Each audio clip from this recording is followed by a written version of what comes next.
আসসালামু আলাইকুম রাতপুরা ভাইয়ারা আপনারা ভালো আছেন? আমি ভালো আছি। একটা রান্ধিয়ে উঠেছে সসিন্দা দিয়ে আলু দিয়ে ডিম দিয়ে ভাজি করতেছি। আমার কাছে ভাজি করলে অনেক মজা লাগে। অন্য ভাইয়াও খায় ভাজি করলে, আমরা দুইজনে ভাজি খাই।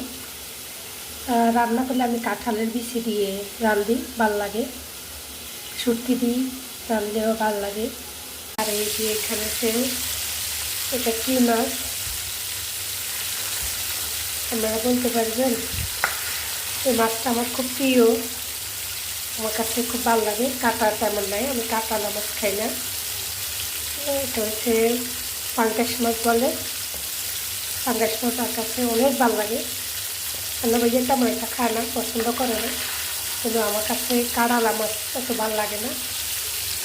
কাঁড়ালা মাছ ভাজি খেতে কষ্ট হয়, তো এই পাঙ্গাস মাছ খাই। এই যে কাঁকড়াল দেব পাঙ্গাস মশলা হবে, অন্য ভাইয়া কারি করি ঠিক আছে দিয়ে আর মসজিদে গেছিল। এই যে পেঁয়াজ কাটি দিচ্ছে, কাটি কুটি আমার দিয়ে গেছিল। ভালো থাকেন, আসসালামু আলাইকুম।